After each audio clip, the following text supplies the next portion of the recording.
उन्वान जादुई ताज का मुख खुलासा पुरस्रार बादशाहत एल्दोरिया के दिल में जो दाना बादशाह अल-दिन की हुक्मरानी में थी एक अजीम और जादुई राज छुपा हुआ था।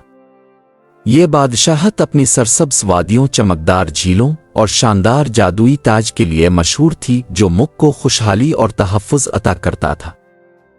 ताहम ये ताकतवर चीज़ एक तारीक जादूगर ने चरा ली थी जो मुख को हमेशा के लिए तारीकी में ढकेलना चाहता था। बादशाह अल-दिन की वाहिद बेटी प्रिंसेस सिराफीना एक नायाब जादुई तोहफा रखती थी। वो फितरत की रूहों से बातचीत कर सकती थी। इसके बावजूद वो जादूगर की खौफनाक कले में कैद थी और अपने मुख को बचाने के लिए अपनी जादुई ताकत इस्तेमाल नहीं कर सकती थी। नीचे गांव में एक बहादुर लड़का लियू, जो अपनी हिम्मत और इंसाफ पसंदी के लिए जाना जाता था, ने मुख की मुश्किलात सुनी। मदद करने का अज़्म लिए लियू ने चोरी शुदा ताज को वापस लाने के लिए एक खतरनाक सफर पर रवाना हो गया।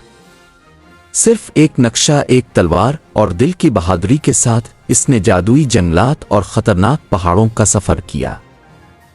अपने क्विस्ट के दौरान लियू ने जादुई मखलूक का सामना किया और मुतअद्दिद आजमाइशों पर काबू पाया। जंगल की रूहों की हिकमत से रहनुमाई हासिल करते हुए और एक बातचीत करने वाले फाल्कन की मदद से, जो उसका वफादार साथी बन गया, लियू जादूगर के किले तक पहुंच गया। अपनी बहादुरी और अज़्म की ताकत से उसने जादूगर का मुकाबला किया। इसी दौरान प्रिंसेस सिराफीना ने अपनी कैद से फरार होकर अपनी चालाकी और जादुई तोहफा का इस्तेमाल किया। उसने लियू के साथ मिलकर लड़ाई में शामिल हो गई जब जादूगर फतह के करीब पहुंच चुका था।